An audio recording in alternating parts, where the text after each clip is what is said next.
All right, we're going to do our last topic for this unit, and we're going to look at inequalities.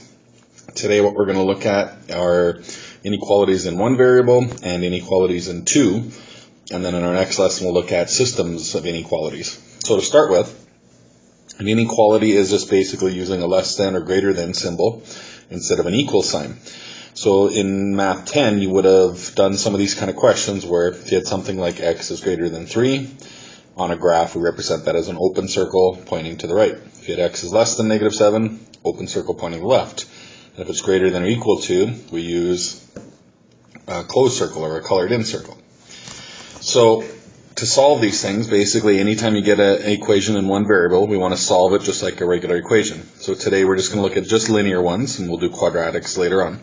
So with a linear equation, solve it just like you normally would. So we'd add 1 to both sides.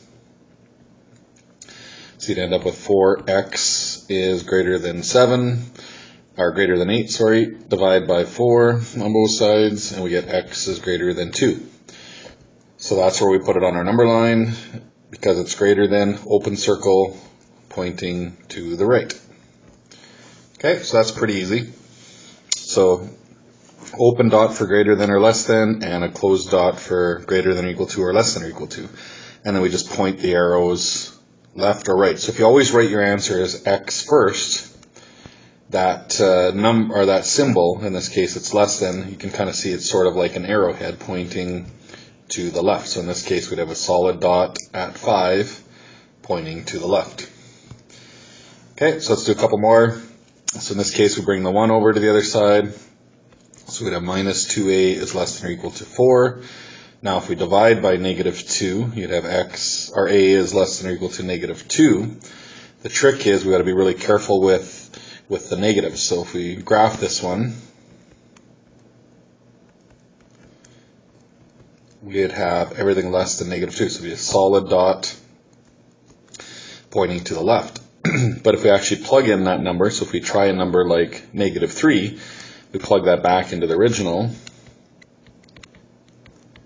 what we see is it actually doesn't work. We'd have 1 plus 6, so we end up getting 7 is less than or equal to 5, so that doesn't work. If we try one on the other side, let's try like 0, we'd have 1 minus 2 times 0 less than or equal to 5. That one does work. So what happens is it ends up being the opposite. So the trick is, or what you have to remember is when you divide by a negative number, you have to flip the inequality sign. So our correct answer should be a is greater than or equal to negative 2. Okay? And that's the only time you got to be careful is if you have a negative in front of your a or your x or whatever it is, and when you divide by that, you have to flip that inequality sign. Okay, so if we get two variable ones, so the similar kind of things apply, except we got a y now. So what we want to do is solve these just like we do with a normal linear equation. So let's get this to be y equals. So we would bring the 2x over. So we'd have minus 2x plus 6 on the right side. And we want to divide by negative 3, so we'll divide everything by negative 3. So we'd have y as less than, we divide by negative, so we've got to flip our symbol, 2/3 x minus 2. So that would be our final graph. So now to graph these, you can put these in on your calculator. Just type in y equals 2/3 x minus 2. It would give you a graph something like that. So the only thing that's different with graphs is it's not equal to would be the line. We want less than or equal to. So just like we do our open and closed dots, we use a solid line if it's equal to, so which it is in this case. And we want to do everything less than the line. So in terms of a graph, everything less than the line would be the entire area below that line. So we actually just shade in the whole bottom portion of the graph. And that's it. So for less than or greater than, instead of being a solid line, we draw it as a dotted line. And then greater than or equal to or less than or equal to is a solid line. And then if it's less than or equal to, we shade below. And if it's greater than or equal to, we shade above. And that's really the only thing that's different from a normal graph. So solve it equal to y. So let's do this one again. Let's bring the 3x over, so that makes it minus 3x. Divide by negative 2, we'll flip our symbol. So So when we divide by negative 2, we get plus 3. So our graph in this case would be 3/2 x plus 3, so it's going to be a line something like that. It's greater than or equal to, so it's a solid line, and greater than we shade above. So that would be our graph. We get a question like this that says, is negative 2, 4 a solution to the inequality? So if you actually have it graphed and you look for where the coordinate is, so negative 2, 4 would be somewhere up there. That point you can see is in the shaded area, so we should say yes, right? It's in the shaded area, that is a solution.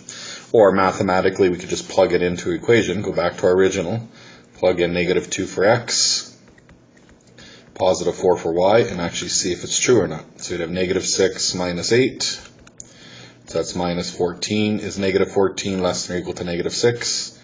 Yes, it is. So we are right. Based on our graph or based on the equation, they both are true. So let's try another one. So here we got y is greater than x squared. So this is a quadratic, but just like any other graph your quadratic. So we'd have x squared plus x plus 2, so it'd be an upward quadratic going through 2. And I'm not sure exactly the shape or the location, but it really doesn't matter in terms of the graph. So there's our graph, something like that. We want greater than, so if it's a quadratic, that means it's going to look like that, but we have greater than, so it should have been a dotted line. So let me erase some of our line here. So it should have been a dotted line, not a solid line. That would have been the first mistake. And then the second thing is we want shaded greater than. So in terms of a quadratic, it's tough to think of it as above or below, but imagine straightening that quadratic so it's like a bowl or a plate. The greater than part would be the top side of the bowl, so it would look something like that. Okay, let's try one more. So here's another quadratic. We want less than or equal to 3x squared. So in this case, we'd have a graph that would look, it's going through 4, positive, so it'd be something kind of like that. Solid line because of the equal to, and in this case we want to shade below, so that'll be everything below the bowl or the quadratic shape.